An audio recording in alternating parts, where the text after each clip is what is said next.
Hey guys, welcome back to today's video. I was going through my makeup collection the other day and I paid attention to the products that I reach for all the time and the ones that I stay away from all the time. So in today's video, I'm going to be talking about the best and worst drugstore purchases that I've made. If you like this content, please give this video a thumbs up and subscribe to my channel. Thank you for doing all of that. It really helps with the YouTube algorithm. And now let's get into it. Alright, I want to start on a good note. The first product is NYX Wonderstick. This is probably the best purchase I've made out of all the products I'm going to talk about. This is a bronzer slash contour and a highlight stick. It's got a bronzer on one side, and on the other side it's got a highlight. The pigmentation that this product has is just perfect. It applies and blends out effortlessly, and a little bit goes a long way. The color I have is Universal Light, and it is the perfect bronzer shade for me. It's not too cool or warm toned. It's just this in-between color. I don't use the highlight side that much, but it is a nice soft highlight shade for my skin tone, and it does look nice.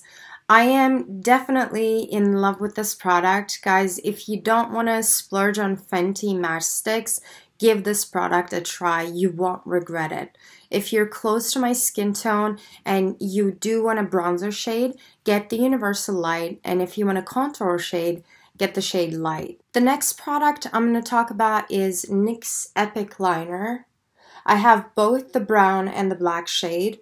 I've tried so many high-end and felt tip liners and the ones with a brush, but this has been the eyeliner I used for years now.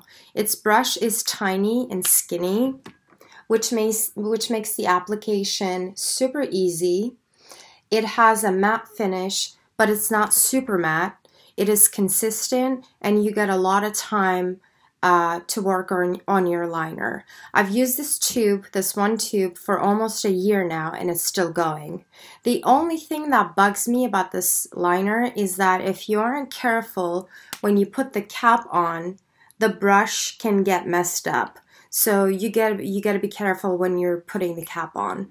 I think this is a great and reliable eyeliner. The next product is a huge fail for me. This eyeshadow palette is probably the worst eyeshadow palette I've purchased from both the drugstore and high-end brands. This is Wet n Wild Comfort Zone palette. It is one of their newer releases. There are 8 shimmers and 2 mattes in this. The mattes have a lot of kickback, but they're workable. The shimmers, however, are just a muddy mess. They aren't shimmery, and they look extremely muddy upon application. I have a short where I swatch this palette and compare it with another Wet n Wild palette. I will link that above for you. So this palette is a definite pass for me. I don't think I'm going to keep this around. The next product is L'Oreal Infallible Foundation. This might be the first full coverage, light feeling, and consistent and non-cakey foundation I've ever tried. This has been on the market for years now, but I've tried it for the first time a few months ago, and I'm simply in love with it. This is better than any other high-end full coverage foundation I've tried, like the Fenty Beauty Pro Filter one or the Estee Lauder Double Wear one. The application is super easy, and a little bit goes a long way. I like to spread this product with a brush and then use my sponge to blend this out. It covers all of my hyperpigmentation and leaves me with a flawless canvas. I highly recommend you give this a try if you're on the market for a good full coverage foundation. The next product is Max Factor X False Lash Effect. I've been really into brown mascaras because I like the softer effect, and I think it's great for my no makeup looks. So I got this from the drugstore. Guys, this mascara doesn't do anything for me except separate and coat my lashes. It gives the same effect as a spoolie. In the demo, I put 4 coats on, and as you can see, it does absolutely nothing. This is a huge pass for me. I'd rather coat my lashes with a spoolie. The next product I'm going to talk about is also mascara. I do have a video where I review some of the most popular mascaras on the market, so I will link that above for you. This is L'Oreal Lash Paradise. This is supposed to be a long-wearing, volumizing, and lengthening mascara. I'll have to agree with all of those claims. I only need one coat of this and I'm set. I've tried so many drugstore mascaras at this point, and this is my favorite one so far. It has a similar effect to the MAC Stack Mascara. If you haven't tried this yet, I really recommend you give it a try. This is Wet n Wild Color Icon Bronzer. This is in the shade Sunset Striptease. I hit pan on this so quickly because I've been using this every day since I bought it. This gives a really natural wash of color to my cheeks. The color of this is a perfect bronzing shade for me, and it's got a tiny bit of sheen to it. I use this bronzer for my no makeup looks because it looks so natural. The formula is consistent, and what I like about it is it doesn't have a lot of kickback, but it's still really pigmented. This is definitely a fuss-free, easy bronzer, and I really enjoy using it. The next product is the Maybelline Tattoo Liner. This is probably the creamiest and the most easy to work with eyeliners that I have. I've tried so many eyeliners from higher and drugstore brands, but this one is my favorite. In the demo, I only use the eyeliner on my crease and my lash line. I didn't add any transition color, and it looks perfect by itself because it's so creamy. It is also long lasting on my waterline, and I'm so happy with my purchase of this.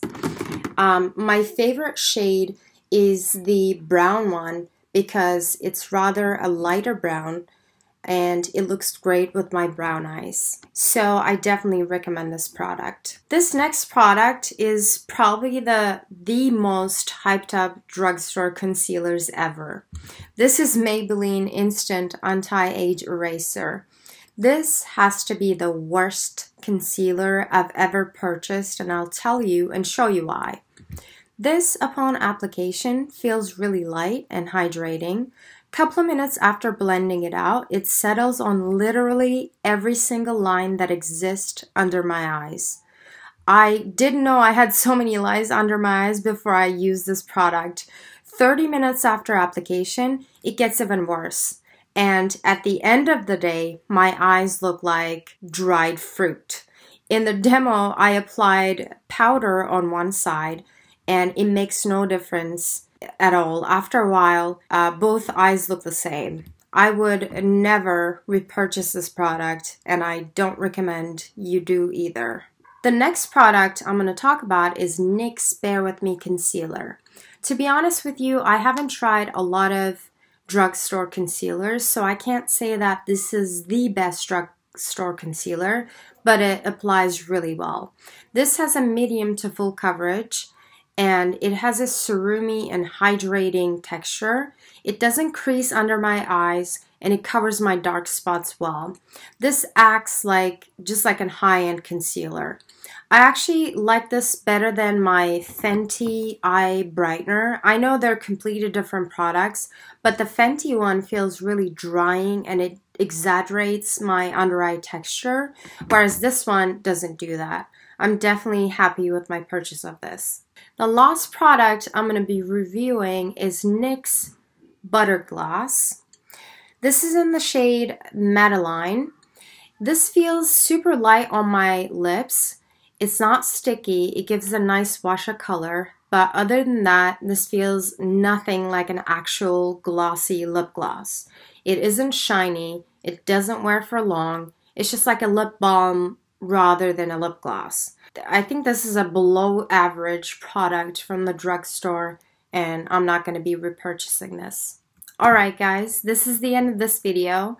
What did you think of this content, and what are your favorite drugstore purchases? Let me know in the comments. Thank you so much for watching, and I will see you on the next video. Bye!